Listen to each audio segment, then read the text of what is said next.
Welcome to another Mixed Media Tuesday, and today I'm working on my 6x6 art journal and I'm going to share an art journal page. Now this is the art journal that we did cover together a couple of Tuesdays ago, and today's project is super fun. It is actually a class on how you can add texture while keeping pretty much everything quite simple, as I always do. So to start with, I'm going to show you a lovely way to use your pattern papers. If you do have background pattern papers, just use those as your starting point.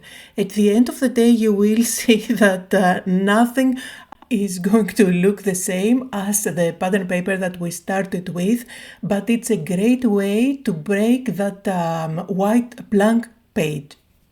Plus, you can set up the mood of your page and just kind of decide if you want to go with brown colors or with blue colors. Here I'm just browsing through the Silent Sea pattern paper, and this is the backgrounds pattern paper. So I decided to go with this one, but you will see that at the end it's not going to look the same. So I'm working on a 6x6 journal. I'm going to cut out the pattern paper to be 6x6, and then I'm going to stick it on top of my page. Now for sticking it down, you can use any type of glue that you have. Craft glue would do. I'm just using my rice paper glue because I had it on my desk.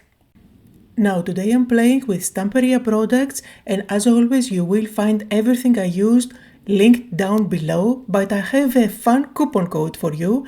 If you are from the European Union, you can buy from Viola Craft everything Stamperia and you can get 10% off. This is the coupon code on screen right now, but you will find everything you need in the description below. But as always, I have linked to the US shops, and I did link to a UK shop where you can find everything Stamperia. I know that with the shipping costs and everything, things are getting quite difficult lately, so I made an effort to link to different shops around the world. Now here I'm using the rice paper glue to seal down the paper to cover it up completely, but to tell you the truth, that was completely worthless. I didn't do any of the techniques that requires you to seal down the paper underneath. Anyway, just forget this step and let's move on to the next one, where I will be playing with acrylic paints.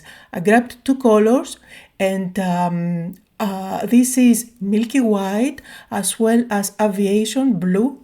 And with my spatula, I'm going to apply some of that color on top of my page. I'm going to apply it completely randomly, just here and there. Let the spatula do the hard work for you. And you can see how it grabs in some areas. Don't worry about what you are covering underneath. That paper was just to help you break that blank space. So I am starting with the milk white firstly, and then I'm going to mix a little bit of that blue with the milk white. I'm not going to use it as it is so dark for what I'm going for. And I will repeat the same process with that blue. You can see that I'm going mainly vertically and horizontally with my spatula, just completely personal preference. You can definitely do diagonal lines if you like. Now I'm happy with how that looks. It looks more artistic definitely than it was before. And now let's add some water on those paints and do some splatters. If you love splatters, you can just go to town here. I'm going to use both colors, both the white and the blue, to do the splatters, and they always add something extra on your background. And you can see here how helpful it was that we used the pattern paper in the beginning, because we already have something to work on top of. Now for the next step, I'm going to do some stamping, and I have here some background papers from the same collection. I love those three backgrounds.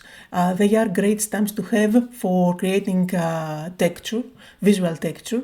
So I'm going to go with a fishnet, and with my permanent black ink, I'm going to stamp in different areas around the page, mainly on the edges, as you can see, and just a tiny bit at the center.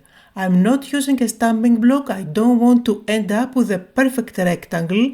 I just want it to look more organic. That's why I'm using my fingers for doing all that job. Another thing that I absolutely love doing on my backgrounds is to stamp with a text stamp. So here I'm using one from a previous release from my own signature collection. Now this is discontinued since it is quite old. I think it's a years old stamp, but I'm sure you all have a text stamp around your craft room that you can use. I am going around the border mainly to create kind of a text border, as you can see here. And it is one of my favorite stamp sets. I keep on using it again and again. Another thing that I also love to do is to introduce a different shape of stamp. So here I'm using a circle one, and I always like to stamp where I have stamped before. So I'm creating kind of a cluster of stamps, not all over the place. So now let's do the stenciling. I have a lovely stencil here. Look how gorgeous it is. And I'm just going to go over it with my volume paste.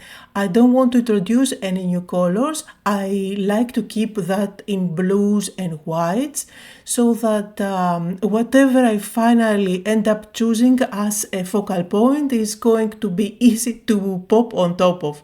So here, for example, I have nothing in mind on what I want to use as a focal point. I'm just playing layer after layer, and you will see my thought process in a bit as I try to find what to add on top for focal points. I always do the stenciling with the volume paste as the last step for my backgrounds, and I leave that aside by the time I wash my stencil and I choose the focal points. The paste is dried it dries quite quickly, like in 5 or 6 minutes, since it's not very thick. Now when the paste is completely dry, you can add a little bit of inking on the edges if you want. I decided to go with navy blue dye ink, and this is going to create kind of a darker border without covering the stamping that I did already. It is going to make the page look like a vignette with a darker side all around, and you can enhance that vignette look if you ink up the edges all the way far to the edge. Don't bring it too much to the center with black. So you get darker and darker as you go to the far edge. Now let's start choosing focal points. What I like to do at this stage is either find a focal point from the paper pad to fuzzy cut, or if you are too lazy, you can use the paper cutouts or the ephemera or the die cuts. If you don't know what the differences are from the Stamperia products, then keep in mind the die cuts are chipboard, really thick, but you can peel off the top if you want to use them for your journals. Then the ephemera do have kind of a shiny look on top. I'm going to show you one here. Hopefully you can see, but they are like cardstock, and they also are self-adhesive, like stickers. And then there is the third product that gives you the opportunity not to fussy cut anything, which are the paper cutouts. From all these three products, these are my favorite because they are the exact same quality as the paper pad pages, which means that they have the same thickness, no shine, no nothing, completely matte. Now these are already cut out for you, so all you have to do is to just pop them out.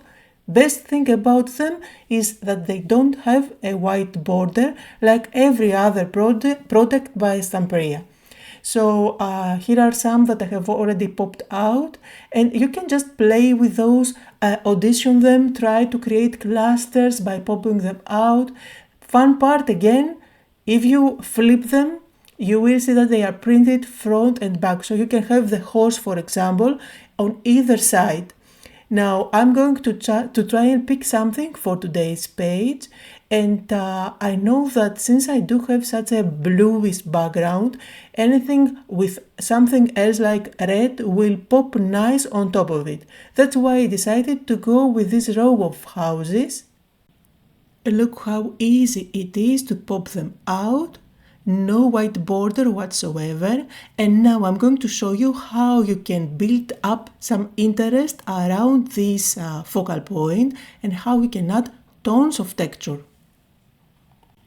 First step, either you are using an image that you have just popped out, or if you use your scissors to fuzzy cut an element, just make sure that you ink up the edges. This is going to give some definition on the cutout, and when you place it on top of your background, it's going to pop better. Plus you end up covering up completely any mistakes from fuzzy cutting or that white edge all around. Now, a great way to add interest on a page is to use different textures. For example, fabric. Remember, I used this same fabric on the video where we covered up the journal. So again, I'm going to use this same fabric and I'm going to tear off a strip which I'm going to use on top of my page. Now, what I do is use some craft glue. I'm going to add some directly on top of my page, just a line, and then on top of that I'm going to place the ribbon. For the ribbon I'm going to create some texture. Remember, this is a book and the fabric is going to squash nicely inside, so it's not going to add any bulk when you close the journal. Look how I go along the line of the glue, but at the same time I'm making some folds just to make it look more dimensional. Now this is going to grab nicely, but if you want to add some extra texture, you can even introduce some metal parts by just using your stapler. So here I'm using my tiny attacher. You can even create X marks like so. Don't worry about the back. You can always, if you work back to back on your pages, you can always cover it up with something else, and in any case it's going to add something extra on the back. And now let's bring in another element. This is gauze or cheesecloth. You can use those to add some texture on your pages. They don't add bulk, they are always white, so they don't introduce a new color. And another similar product that I like to do is drywall tape. I keep on using this one on my mini journals, and it is a great way to introduce some interest, visual texture and actual texture without adding bulk or making your page look busy. So here I'm just going to use my scissors and cut out a little strip, which I'm going to place on top of the ribbon. Just combine different elements to make it look more interesting. Now, of course, this is super easy to fray, and the more frays, the better it looks. Just place it on top. Again, you can secure it down either with your stapler or some craft glue, and then on top of that, I'm going to stick the village. I'm super happy with how it looks. I'm going to bring it closer to the camera so you can see all the texture. Absolutely gorgeous. Now what I need to do is to add a sentiment, which is something that I always do. And for that I have the sticker book, again from the same collection. Now these are stickers really easy to just peel off and stick on your projects. They are quite forgiving, so if you touch them you can easily remove them and reposition them, but once you press them hard down, they are going to stay put. So here I'm going to use some of the designs. Always use some inking all around, just like we did with the village, to make everything help everything pop against each other. So I'm creating a little cluster there.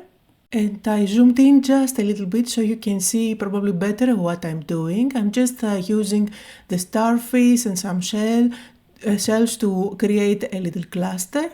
And you will see everything in detail in the photos that I always add at the end of the video. Now I'm looking through the pages of the stickers to find a quote. I always like to use one, and I decided to go with this one. I think it's going to match my project perfectly. I'm going to stick it on top, and just like I always do with my pages, I'm going to use my black marker to add some sketchy lines around the cutouts, as well as my white gel pen to add some highlights here and there. Now I have a lot of splattering going on at the background, but I want to have some fine splatters on top of my cutouts, on top of the village. So for that I'm using my watercolor set. I'm going to use the white one, and it's going to stay nice and bright on top of that, just because the houses are not inked up at all, it's just paper, so the splatters are going to stay nice and bright. And that was the project for today. I hope that you had fun and that you got inspired to look at all that texture, and I'm going to add some close-up photos where you can see all the details better here. Thank you all so much for joining me today. Links to everything I used can be found down below. Don't forget to use the coupon to get a discount. Thank you all for watching, and I'll see you all next time.